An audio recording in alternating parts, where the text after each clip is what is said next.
Eh bien, on se retrouve pour un nouveau cours sur la paracha des Chidushim tirés du Sefer Mayan Shel Torah et on est à la paracha de Vaishlach. Alors, le premier passouk, déjà, il nous enseigne des choses absolument extraordinaires. On a des allusions et des secrets à l'intérieur totalement splendides. Le premier verset, il nous dit Vaishlach Yaakov le'achim lefanav el Esav achiv. Kotobaru la doni l'Esav. Ko avant Avdecha Yaakov im la avan garti va et rad ad ata. Alors, Yaakov, il a envoyé des anges devant lui à son frère Esav. Et il leur a dit, ainsi vous allez parler à mon maître Esav, j'ai habité avec Lavan jusqu'à maintenant. Alors Rachid nous dit que lorsqu'on dit malachim, ça peut signifier deux choses. Ça peut signifier un ange, ça peut signifier un messager, un envoyé. Et Rachid nous dit qu'ici on parle d'ange. Donc la question qu'on se pose, c'est pourquoi est-ce que Yaakov, il a envoyé des anges et il n'a pas envoyé des simples envoyés? Et de plus, on voit que Yaakov, il appelle Esav son frère, il l'appelle mon maître. On peut comprendre qu'il l'appelle Esav mon maître en se disant, bon, comme ça va apaiser sa colère, parce qu'il lui a pris le droit d'aînesse, etc., etc. Sauf que là, il parle pas face à Esav. Il parle juste aux anges qu'il va envoyer. Il a dit, allez parler à Esav mon maître. Esav, il va pas entendre ces paroles. Donc ça va pas lui faire d'effet. Alors pourquoi est-ce que Yaakov, il appelle son frère Esav, qui est Racha, il l'appelle mon maître?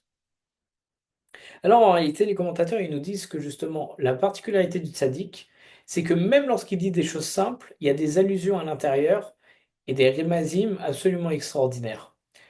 En réalité, lorsque Yaakov il a tenu ses propos, il s'adressait à Kadosh Baruch Hu. Comment? Les deux anges qu'il a choisis pour être envoyés en messager, c'est Michael et Gabriel. Et Michael et Gabriel, on dit que ce sont les anges qui défendent toujours Israël. Et donc, en réalité, il les a envoyés eux, et il les a envoyés pour qu'ils parlent et qu'ils intercèdent en sa faveur auprès d'Akadosh Baruch Hu, tout en accomplissant leur mission avec Esav. C'est pour ça qu'Yaakov, il a dit, vous allez dire à mon maître. En réalité, il y a une petite virgule. C'est, vous allez dire à mon maître, Akadosh Baruch Hu, le maître du monde, vous allez prendre ma défense auprès de lui. Et après, il y a marqué Esav. Et vous allez aussi aller voir Esav. Et vous direz les mêmes choses dans leur sens simple. Et justement, à Esav, donc, il va dire la suite du passou qui dit Garti Mlavan, j'ai j'ai j'ai habité avec Lavan. Qu'est-ce que c'est dire j'ai habité avec Lavan? C'est dire je suis pas devenu un prince ou un dirigeant, mais un simple guerre, un simple étranger dans la ville et j'ai habité chez mon oncle. C'est-à-dire je suis pas devenu un prince de la ville, je suis devenu quelqu'un. J'ai habité chez Lavan, comme un étranger, comme quelqu'un qui reçoit chez lui.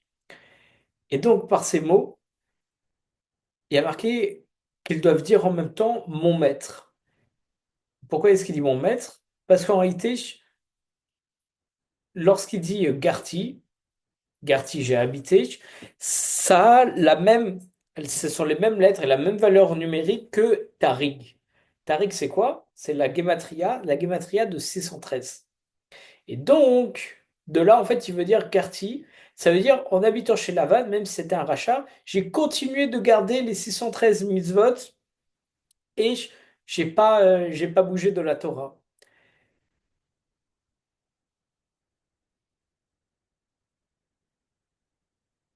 Et donc en réalité, et c'est ça la force et la puissance, c'est que il a dit, en fait, il délivre le même message, c'est le même message qui va être délivré à Kadosh Baruch Hu et à Esav. Mais le message, il a une double allusion. Lorsque Esav il va entendre Gartim, Lavan, j'ai habité avec Lavan, et ben il va entendre justement que c'est pas devenu une grande nation, on va voir pourquoi par rapport au droit d'aînesse qu'il a récupéré. Mais lorsque Kadosh Baruch Hu, il va entendre ça, il va entendre Garti, il va voir la Gematria de 613 et il va voir, ah, Yaakov il a continué d'accomplir les 613 minutes alors qu'il était avec un rachat, alors par ce mérite, je vais le protéger.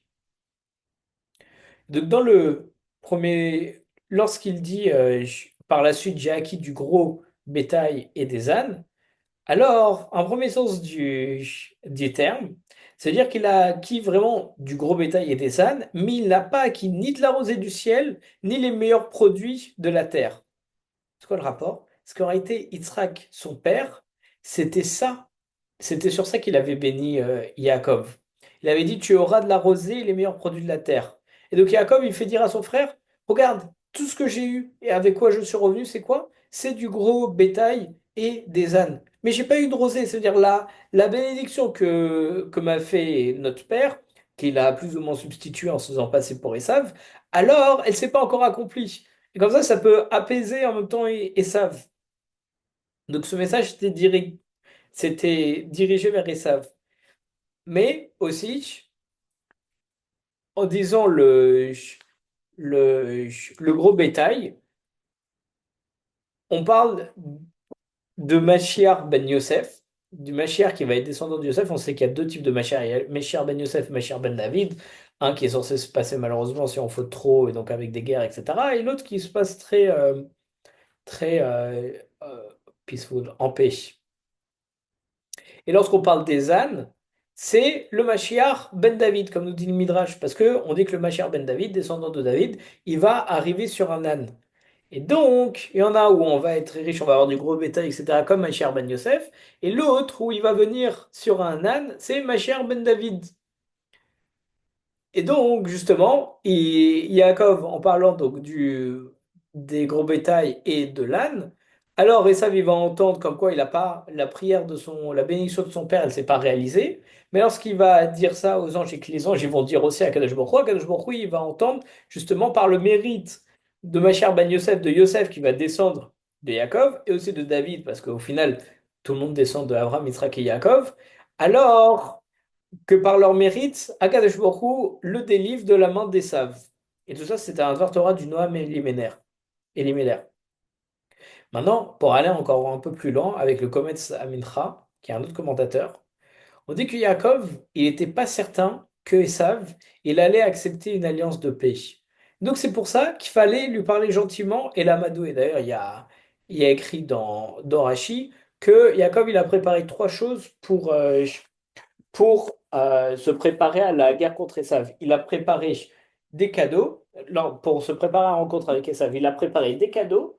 Il s'est préparé à la guerre en divisant son camp. Et, excusez-moi, il m'en manque un dernier.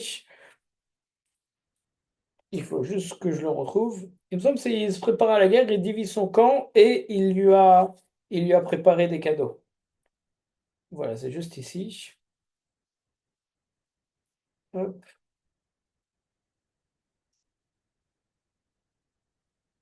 une demi-seconde.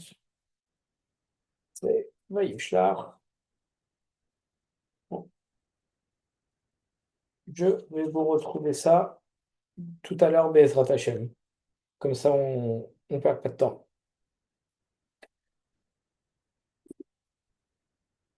Troisième chose, c'était la prière. En réalité, Rachid, donc, il nous dit que il y a même trois psukim qui sont par rapport à ça. Des cadeaux, parce qu'il y a marqué le présent passa devant lui. La prière, quand il y a marqué, il a parlé de Dieu d'Abraham. Et la guerre, lorsqu'il a dit, je vais séparer les campements en deux, et comme ça, il y aura au moins un campement qui sera sauvé de mon frère, c'est Chazé Shalom, il les attaque. Et donc, s'il avait l'intention de se battre,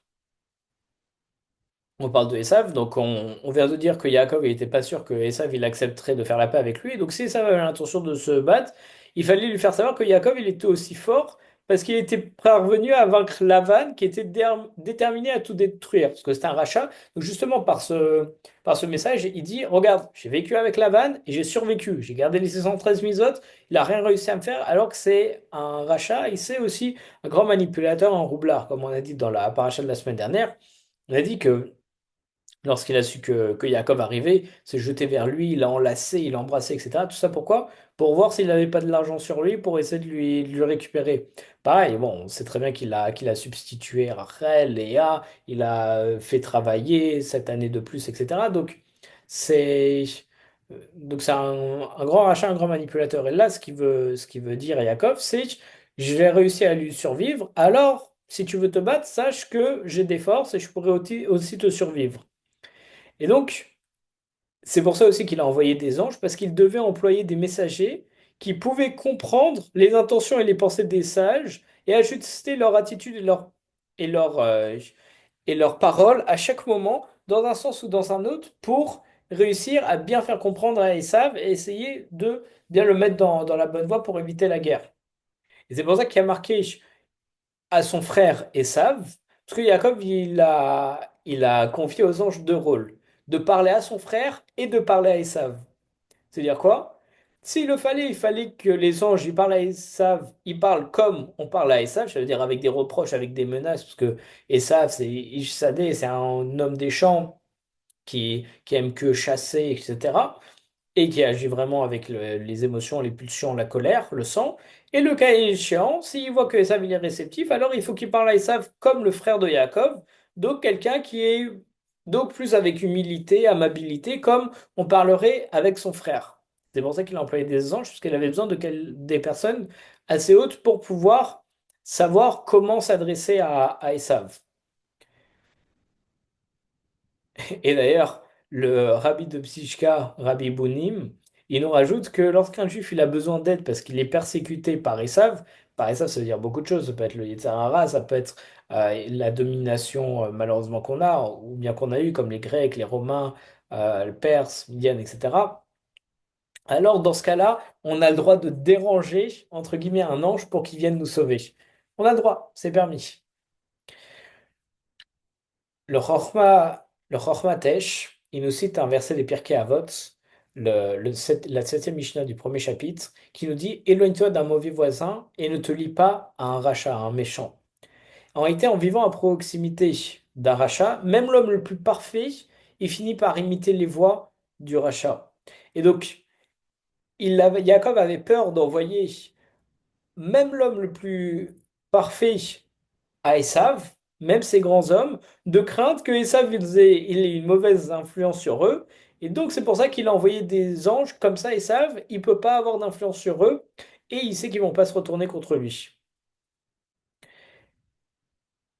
Et donc justement maintenant si on veut lire un petit peu différemment notre passouk, ça dit Jacob il a envoyé des anges et donc il n'a pas envoyé des hommes à cause de quoi?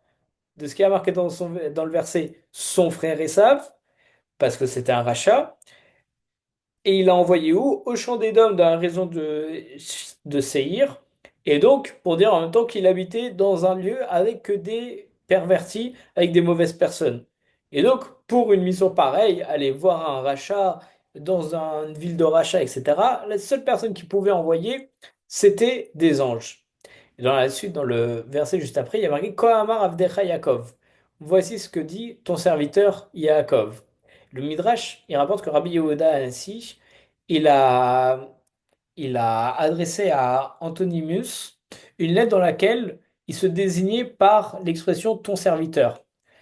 Antonimus, si je dis pas de bêtises, avec Rabbi Yehuda ainsi, je veux pas me tromper,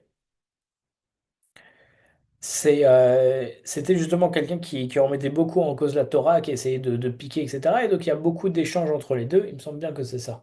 Il y a beaucoup d'échanges entre les deux qu'on retrouve notamment dans la Gemara, où il essaie de remettre en cause la Torah, et Rabbi Yehuda Hanassi, il prouve que la Torah est émette, il lui répond à ces questions. Et donc, dans une des lettres qu'il échangeait avec lui, il a dit je suis ton serviteur, comme Yaakov. Et donc, en réalité, il s'est dit moi, je vaux pas mieux que mon ancêtre Yaakov, qui s'est présenté comme un serviteur vis-à-vis de Esav. Si Yaakov, il a dit face à Esav je suis ton serviteur, alors moi aussi, je pourrais dire ça à Antonimus. Mais les commentateurs, ils relèvent quand même une difficulté, parce qu'ils disent que le Midrash, il n'aurait pas dû s'abaisser devant Esav. Et d'ailleurs, ce que Rabbi Daniel vient de nous dire, c'est que c'est par le fait qu'il s'est abaissé face à Esav qu'aujourd'hui, on a le problème de domination de Esav, parce que Yaakov, en utilisant ces termes, ces serviteurs, alors, comme ça, hein, il portait les divrei tzadikim, les paroles des justes, alors ça nous abaisse et on est sous la domination de Esav d'aujourd'hui. Donc, comme le Midrash il nous dit que Yaakov il n'aurait pas dû s'abaisser face à Esav, comment est-ce que Rabbi Yehuda Hanasi, il a pu se dire bah, je vais faire comme Yaakov, je vais m'abaisser? Non, justement, le Midrash il nous dit qu'il fallait pas faire ça.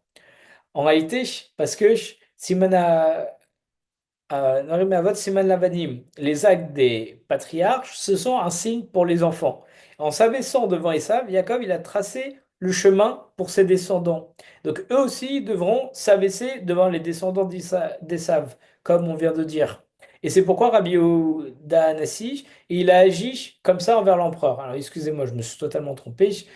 Anthony Emos, c'est pas du tout l'histoire que je vous ai racontée, c'est un empereur. Et donc il a envoyé un jour une lettre à l'empereur et il a dit je suis ton serviteur. C'est une toute autre histoire, je m'excuse. Justement le rave qui correspondait avec cette personne. Je retrouverai Blénéder dans la Gemara.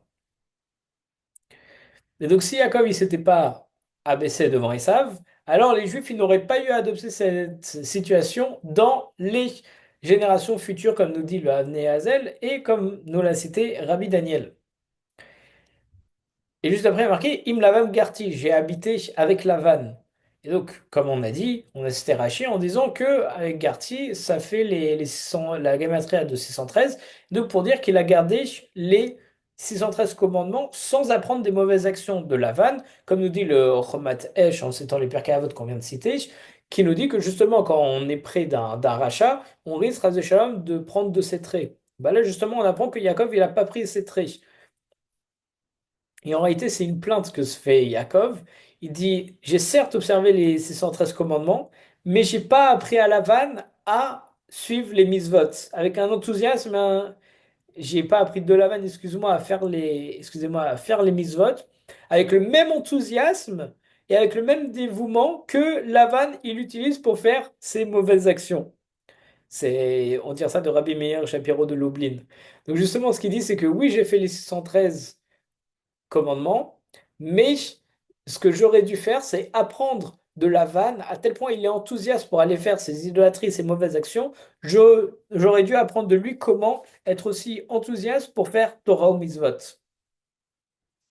On dit qu'un jour, on a demandé à l'auteur du Chidushé Harim, pourquoi est-ce que les, les personnes qui sont pas religieuses, elles réussissent aussi bien dans ce qu'elles font? Parce qu'on a l'habitude de dire, si tu fais de la Torah, alors tu pourras avoir la parnassa, etc., etc. On se pose tous la question, ceux qui sont pas très religieux et qui pourtant ont des grandes réussites, comment ça se fait qu'ils l'ont? Alors, il a répondu que ceux qui sont pas parce que, et aussi la suite de la question, c'est justement en se basant pas sur la Torah, il y a beaucoup de mensonges, il peut y avoir des réchéim, des personnes qui font des magouilles, ce genre de choses, et ils réussissent. Alors il pose la question, le mensonge, il ne devrait pas exister. Comment ça se fait qu'ils réussissent avec ça? Alors le Chidushé Harim, il répond que ceux qui sont pas religieux, ils agissent, oui, pour le mensonge, pour le shiker, au contraire de la Torah qui est appelée émettre la vérité. Mais quand ils vont vers le shaker, etc., alors en réalité, ils le font avec conviction et enthousiasme. Parce qu'ils sont convaincus de ça et ils aiment ça. Et donc, ceux qui sont plus religieux, alors oui, ils vont vers la vérité, mais en réalité, parfois, Ras Shalom, malheureusement, ils ne le font pas avec toute l'ardeur qu'on devrait avoir, et on ne le fait pas vraiment avec joie, avec enthousiasme, toujours pour aller vers cette vérité. Donc, étant donné que eux, ils ont plus ils font, ce qui est mauvais, mais avec enthousiasme, alors c'est pour ça qu'ils ont de la réussite.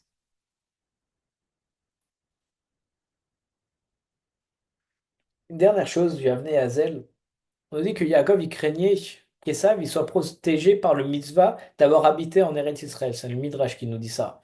Comme Esav, il habitait en Eretz Israël, donc il avait cette mitzvah en plus de Yaakov, et donc Yaakov, il avait peur que lui, il ait cette mitzvah qui le protège, alors que lui, il n'a pas cette mitzvah. Alors, c'est pour ça qu'Yaakov, il a demandé à ce qu'on dise à Esav, c'est vrai que toi, tu as accompli la mitzvah d'habiter en Israël, mais moi, j'ai habité avec Lavan.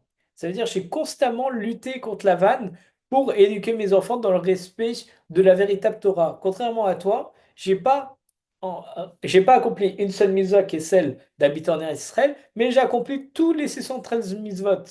J'ai implanté en mes enfants la conviction et la connaissance d'Akadosh Baruch Hu et le désir d'observer tous les commandements de la Torah.